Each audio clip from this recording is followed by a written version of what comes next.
Okay. Hello, everyone, and welcome to Denise Hughes, the founder and managing director of Whoop Jobs and author of this newly released book, Your Dream Job in Audiovisual. Don't just fall into it. Hello, Denise. Hello. Hi, Tian, and thank you so much for asking me onto your podcast. Pleasure. So, first question is, what is the audiovisual industry and what inspired you to write Your Dream Job in AV? Um, I was inspired by the fact that I've been in the industry 25 years, and I'm always still, after 25 years in the sector, if I'm talking to anybody outside of work about what I do, I always have to explain what audiovisual is or the AV industry is. And I kind of can't quite believe that's still happening, after all this length of time in the industry. I go to trade shows, I talk to other people, and they echo the same. And it's people describe it as a bit of an invisible industry, a hidden industry, a closed door industry. And yet the irony is AV is all around us and we're all engaging with it multiple times a day. So I had an opportunity through some work I was doing on a self-development opportunity where I was engaging with somebody who's a co-owner of a publishing company. And she suggested that I write a book. And I just thought, well, this is the thing that I could write about and actually see if, I can put into words more about our industry and what it's all about to then mean that people can make a career choice to come into audiovisual as opposed to just most people I know, most people who talk to in the sector, we happen into the AV industry. We don't plan or choose our careers. So that's the background to it. Yeah, I know what you mean. It's always fun meeting new people and going, yeah, I work in AV. They're like, what is that? I have to explain. Oh yeah, I theater know. guy way above you who would be holding the lights. That's me. So that's like one part of it, but that's the easiest way to explain it most of the time. I know. And I think that may be part of the issue for us now is that there's so many different elements to audiovisual that, yeah, to explain it in its fullest sense, there's lots of different technologies and applications, and that's why I've put the main ones into the book so that you can get a good visibility across that, across all the different applications and all the different uses of AV and then subsequently where the opportunities sit. Yeah, that's good. I've read it and it is very good, honestly. Oh, thank you. Yeah, Thank my you so favorite much. chapter is probably chapter 7, I think. Um, Okay. Is that mi- sorry, the mindset to have for mindset? time Yeah, job. I enjoyed that chapter. I had planned to write that chapter, and then once I started going, it was, I think it might be one of the biggest chapters, if not the biggest chapter in the book, because it just felt like that just flowed out so much. And it's a real core starting point for the job search is being in that right place. So yes, there's so much you could talk about that, but it ended up being quite a significant chapter. I'm glad you liked it. It's probably the most important part personally to anyone, I think, because if you don't have the right mindset, then you really are going to get nowhere. Um, Yeah, yeah, I don't yeah, know. There's been plenty of times in even when I was in a job where I had to continuously work on how I was thinking and make sure my mind was in the right place so I could continue with my apprenticeship that I did before. There's a lot of stuff in the way, there's a lot more than you think. Like you think, okay, finding the job's hard enough, right? But then you get the job, you're like, okay, smooth sailing, I've just got to work hard. They'll be like, yeah, great job. Oh, yeah. Not so much. There's a lot of road bumps that you just don't see coming, especially in a new career. Like I had no idea it was this bumpy. A very fun ride, but a very bumpy one. So mindset, very, very important. yeah. It's like the building block of so much else within the job search. And let's face it, when you are making changes, when you are changing jobs, these things require resilience, persistence, and you have to be feeling quite strong because it doesn't always just come and land in your lap exactly what you want. You have to work at it and you have to be resilient. So, there are strategies and tips in there which can kind of like set yourself up for success. And some of them seem quite simple and quite obvious, but they are, combined particularly, they then just get you in the right place and make you, an optimum level to be able to handle that process. 100%. So, second question for me is, what are the most important technical and soft skills for someone starting out in AV? Yeah, this is interesting because there's, as we've already discussed, there's a myriad of different technologies and a myriad of different applications and solutions. So, with regards to the technical skills, you could be coming into the industry with experience of setting up audiovisual equipment, perhaps. You could be coming from an electrician background. You could be perhaps, content and media, streaming, broadcast, networking and IP solutions. The list goes on because you're looking at opportunities across, audio, broadcast, installations, events, to name a few. And so there are many different technical skill sets you can bring. There's not one clear route to come into the audiovisual industry. So many of those um, technical skill sets and qualifications or experiences, you can go and get hands-on experience of setting up AV and PA systems, for example, perhaps if you're helping out somebody at an event, and a natural passion for, music or troubleshooting IT kit or equipment. All of these would give you a good basis to be able to look at an opportunity in the sector, depending on what role you're looking for. Mm. In terms of the soft skills, obviously, like problem solving is a big one. Big apply whether you were looking at a technical role or you're looking at a commercial position, being able to solve problems, being able to communicate well, being self-motivated, again, whether you're in a technical position or a sales position, being able to manage yourself. And I think another really important one in our sector is being collaborative. There's a lot of teamwork. There's a lot of teamwork, a lot of collaboration with people. So being open to collaborate with others, and also willing to learn. Like it's always changing. The market's always changing, the technology is always changing. So being able to like embrace that, and lean into it, I think is really important. 100%. Emphasis on the teamwork part. Yeah, it's such a team industry. AV always reminded me most of construction, actually, where if you don't work together, the job literally cannot be done.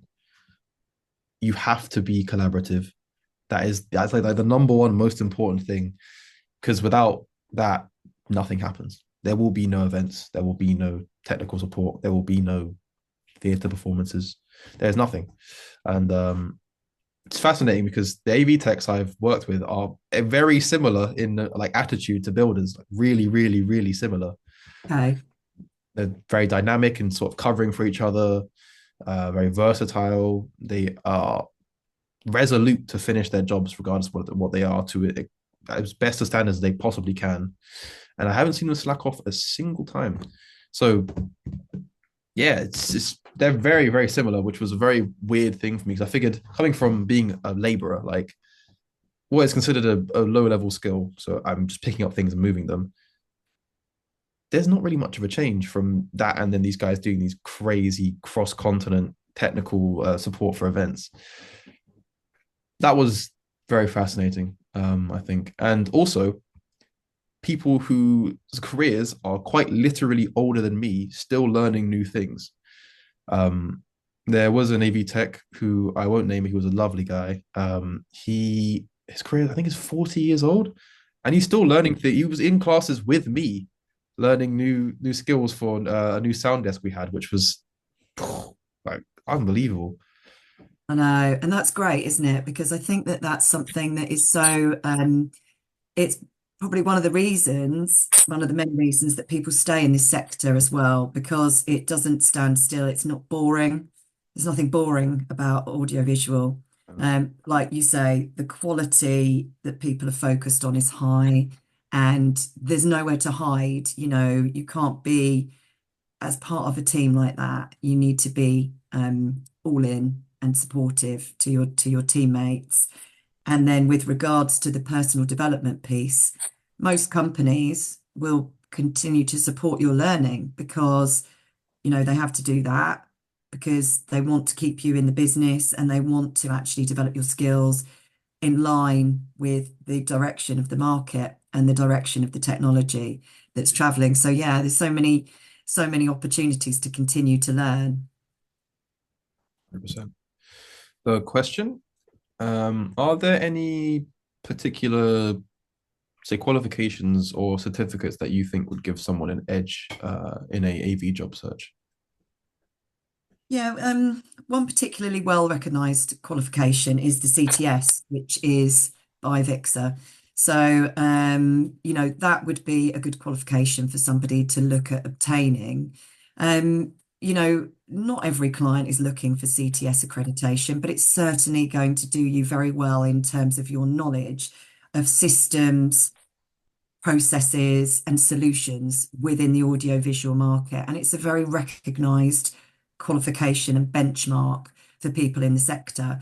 It may be that you choose to look at whether that's an opportunity you can find with an employer to sponsor you to complete your CTS. And there are other levels to develop onto within the CTS depending on your aspirations in your career. But yeah, that's the industry benchmark, I would say, for qualifications. If you're in residential, if you're in events, there are potentially, others, but the main audiovisual recognized qualification is the certified technology specialist role. Okay. That yeah, that was a big emphasis put on that. It's pretty serious when someone said, "Oh yeah, I'm going to apply for the CTS." Like, whoa, okay, here he goes. Yeah, yeah, Um, yeah. It's done really well at being very globally recognized as an industry standard. So I would suggest if there's an opportunity to either put yourself through that qualification or get somebody, work with a client company to sponsor you to achieve that, then that would it's going to assist in your job search and assist in the credibility that you bring to your role. yeah, 100%. Fourth question. If Okay. someone wants to enter the AV industry but doesn't know where to start, what are some practical first steps they should take? So you could look firstly at apprenticeships. They'll be on the government website. So it's gov.uk/apprenticeships. Now you can go in there and search by audiovisual or audio or broadcast, and then or you can search by specific company name. So you could go and have a look at those because the advantage with apprenticeships is that you would be able to train while you work and earn while you train. So, gaining a qualification whilst you're also working, usually it's about 20% of your time is spent doing the qualification piece and 80% on the job. It puts you then squarely in the industry, excuse me, whether it be, let's say, in audiovisual, puts you squarely into the industry. Therefore, you can start to develop your own network connections, industry knowledge, as well as developing the skills, and learning on the job, and then come out at the end of a 2-year period with a recognised qualification. A likely chance that you may then continue your employment after finishing your apprenticeship. So obviously other routes are to look for specialist recruiters. So you could also do, you could do a mix of routes into the industry of approaches. There are going to be roles that are advertised on LinkedIn, job boards. So having a look online to see what's available. So, they're probably some of the main ideas of ways that you can actually source a new position and a combination of all of those. I think it's good to get your visibility, get yourself on LinkedIn, join groups, network.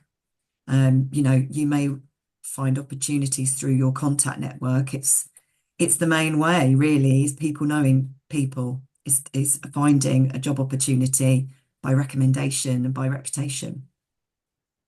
100%. Yeah, apprenticeships are definitely probably the best way, I think, Mm. because the experience is just so invaluable. Like learning, well, trying to learn what AV mostly encompasses is already difficult enough on a paper. In person, having those 2 years of experience is incredible because you're given the time to learn, obviously, so you don't have to be giving out world class performances day in and day out. Um, and you can also gradually increase the importance of what you're doing. So a guy I worked with, another apprentice, excuse me, he started out, basic, doing camera sometimes, sound sometimes, light sometimes, all the way up to being a lead tech on some actually pretty large events. And it was only in 2 years. That's impressive. I mean, that Yeah, it's not a very long time considering. no, no, it goes in a flash. I think that kind of length of time, He's still getting especially marketing. now. He'll be well ahead of his peers, for example, who went to university once he finishes. Even if he doesn't stay with the same company, he'll go into the industry with 2 whole years of experience with a very high level company, a very high level team, doing very high level events, all of which he can prove, which is amazing. He's on LinkedIn. He's got a massive network. He's in a bunch of AV groups. So apprenticeships and networking, 100% are the best ways, I think. Also, AV people are really friendly. They're very, very, very friendly. Um, Almost alarmingly so sometimes. I've approached some people who really shouldn't talk to me. Really, you're one of them, who have no reason to talk to some random kid who just did an apprenticeship and that's all. But here we are. I'm doing an interview and I've been in contact with some incredibly like high level people who are very busy. Like they have a lot on, a lot to support, and they still took time out of their days to help me out and give me the know-how, maybe opportunities, interviews, the such. I love that you say that because I have really tried to convey that in my book because it's one of the main reasons I've stayed in AV for so long. I love the people, and we get to work with brilliant technology. We get to work with brilliant people and enjoy what we do. It's just great, and I think you're right. It's quite.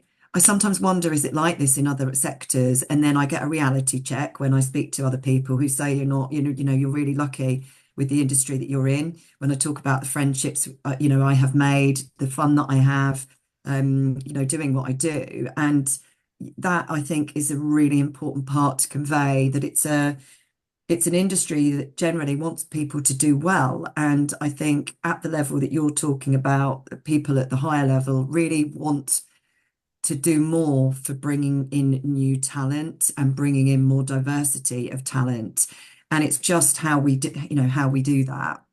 So there's a lot of people looking at lots of different ways, companies with different initiatives, but there is a drive and there is a passion to do that because people they want to share, what this great industry is about with others. And they also want to see the next generation, coming through, new people coming through with different viewpoints and aspirations and skill sets, personal skills and technical skills. So yeah, I think there are many people who really want to support that initiative of new talent. Mm. Yeah, that I can attest for myself. I'm glad. Next question is, if you are from a low income background where lack of finance means that a low paid apprenticeship slash trainee role is not really practical, what would you advise around the pretty thorny subject of how should a new applicant, say, be looking at salary wise for a first or second job or training opportunity? So I think that, there are support structures for people coming in at different levels. There are different training programs There are mentoring programs, some of which I mentioned in the book. Um, but there are companies looking at, bringing in new people and supporting new talent, particularly into entry-level positions. And these can vary whether they are entry-level engineering positions, entry-level tech positions. I think typically salaries do, they do vary. Um, yeah, I mean, you've also got entry-level sales positions, for example, where there is an appetite to bring people who don't necessarily have the AV industry experience, but have that core skill set of drive, motivation, relationship building skills, hunger to succeed. And I think salaries at the entry levels can be around 20K, 24K, maybe slightly less for AV techs, but it just does depend on the company and the role and responsibilities.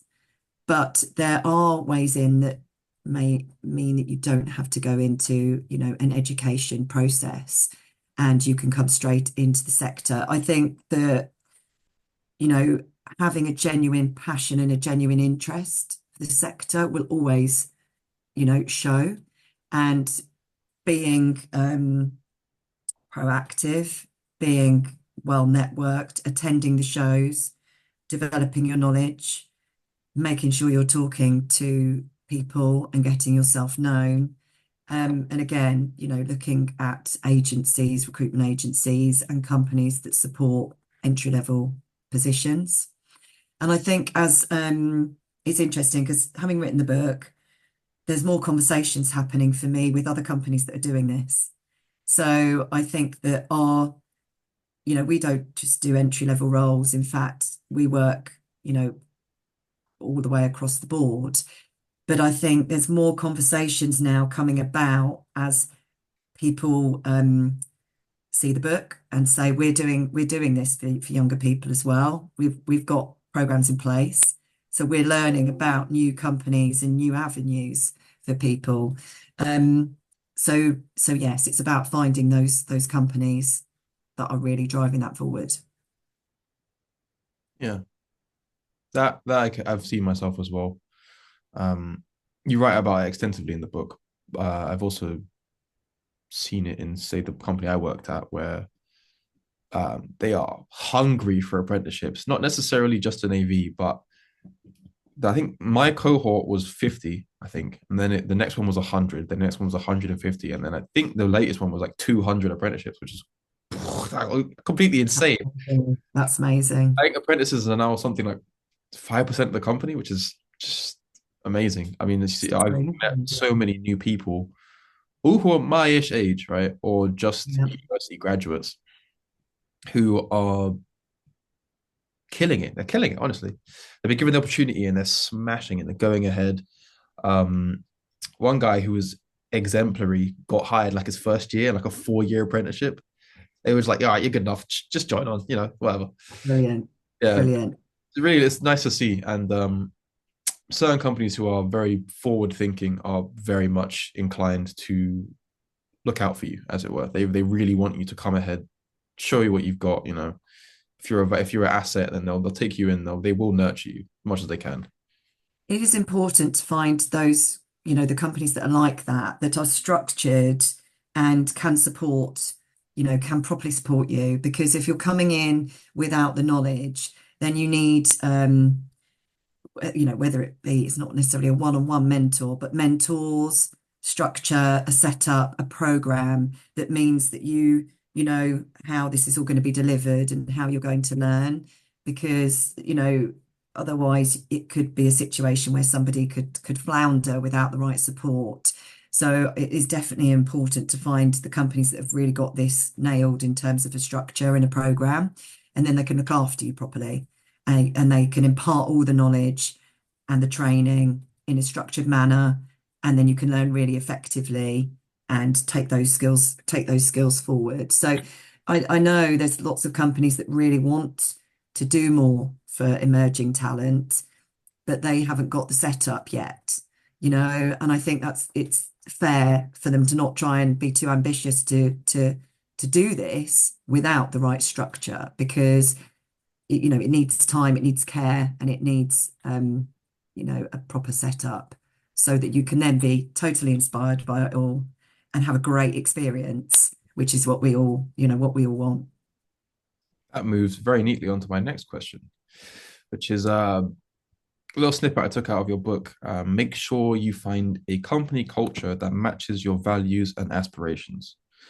Company culture is something I heard never at school. So can you explain what you mean by that?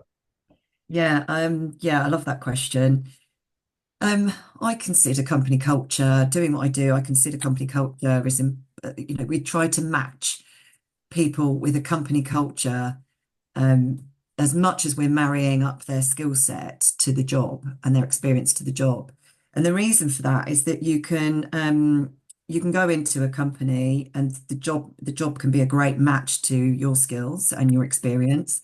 However, if you're out of kilter with, your values, then, your values and your motivation, your intrinsic motivations, you can be very unhappy. So you're looking at how people in the company respond with each other, work together. What's the company mission and values? Do they align with your aspirations and your essentially what you believe, your shared values? So, you don't want to go into a culture, let's say heavily, if you're heavily into, let's say, sustainability, within audiovisual, and yet you step into a company where that's not a driver, it's not important to them, you could feel quite out of place and out of pace with that, for example. We hear a lot about toxic cultures or, bullying cultures or, things like that, not necessarily in our sector, but you hear about these things. So it's worth checking out companies. What are their values? What's their mission statement? When you're in the interview process, you tend to get a bit of experience of meeting several people within the organization, and that can be a really good way to assess the company culture. How do these individuals behave? What kind of vibe are you getting from them? What do they say? Um, to assess the cultural fit for you. Also, there are sites like Glassdoor. Go and check out what other people are saying about companies. If you then find, there's a consistent pattern of people that are leaving and saying negative things about a company, you might want to just be mindful and ask some different questions in your interview. But, the culture can make or break it, no matter how great it's a bit like the culture, like the personality of the company versus your personality, Yep. you know, and so that's an important part to consider. Perfect. I don't really have I hope any. that makes sense. Quite a long way around it. That's it's a very good explanation. Yeah, I think that is probably one of the most important things you need to look out for, because if it doesn't match, it won't work. Like if I were to go and work in a bank, for example, that they don't run any events. They don't really care about events because they're a bank, right? What does it matter? Wouldn't exactly feel like they care much about, because well, they don't. They don't really have to. They don't need to run events. They're not investing much in EV because why would they? Um, so look, keeping an eye on what the company is about, what they say they're about, and then maybe see if you can find a little way inside to see what they're actually about. Very much important. Yeah, very true. I mean, everybody can write down their company value or work out their company values and their mission statement, and it's then are you actually doing that? Are you actually doing what you say that you're doing? Because the culture, it happens from the top down in an organization, it filters down. And there's different cultures in different companies and different cultures suit different people. So just trying to figure that out. It's a bit of an art and you can't always perfect it. You still don't always know until you get to actually start a job. But it's just certainly something to be mindful of, let's say Are you going to be micromanaged by somebody? Do you like being micromanaged? No. If you're somebody who prefers to work under their own devices, or you want a company that's going to give you more trust, more responsibility, you know, again, it's just another example of things you just might want to look at to say, is that a fit for me and what I'm really looking for and what I'm about as a person? 100%. Two last questions. So last or second to last is what do you think the biggest trends for innovation are in AV right now? And how can young professionals position themselves to take advantage of these opportunities?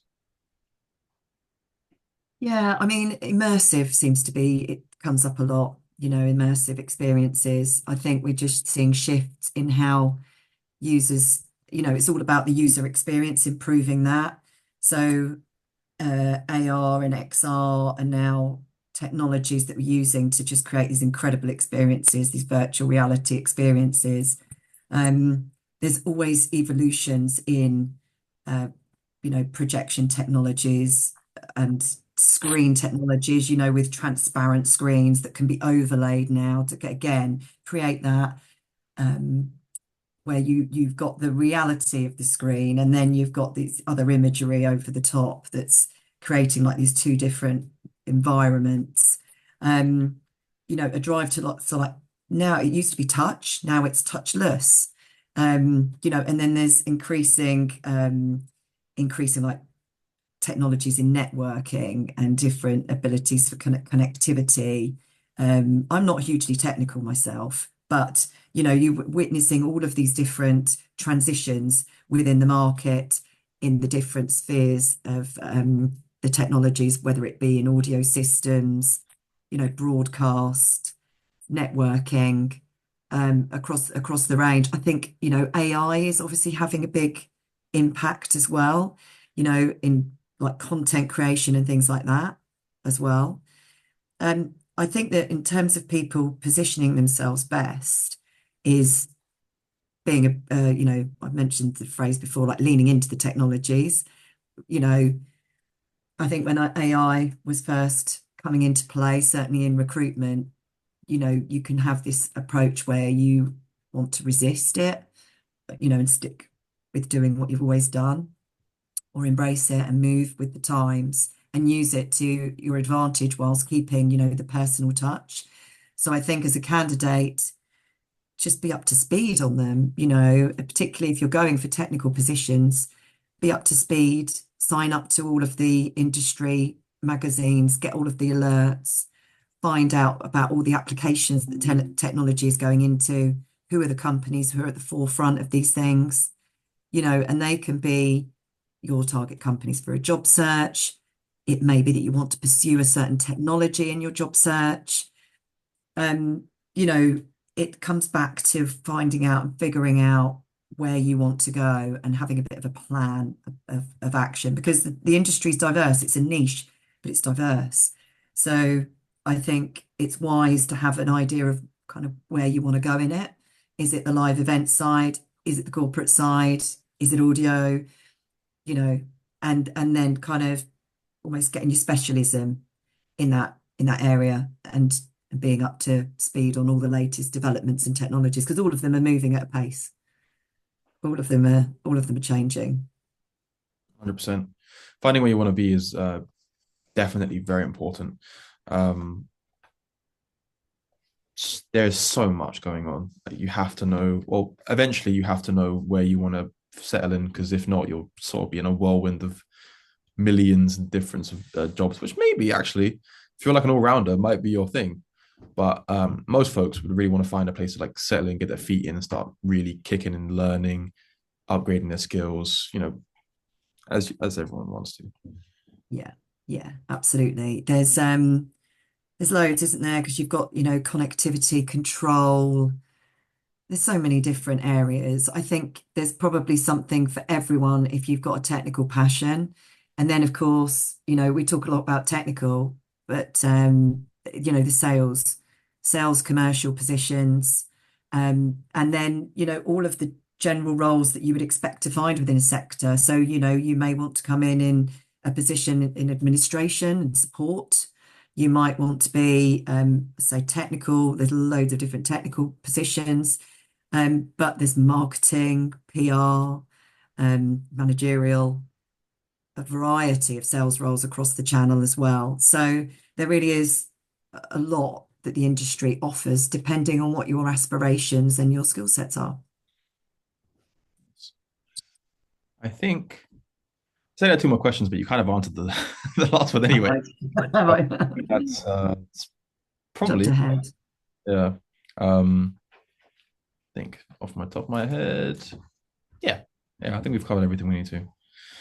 Thank Okay, you. brilliant. I On think, you know, being here. it's a pleasure. I think if you're coming into the industry, I would just say, be persistent in what you do. Um, yeah, the mindset we talked about at the beginning, be positive, approach it with energy and excitement, be persistent, network around, cover all the angles of making your network stronger, talking to people in the sector already, recruitment agencies if you want to, checking out all the things that are online, the apprenticeships. And yeah, just be proactive and persistent, I would say, because there's not any one route you have to go in at there's variety. So check them all out. And I will. Thank you. Thanks, Tiernan. I really appreciate it. Thank you so much. Bye everyone. Take care.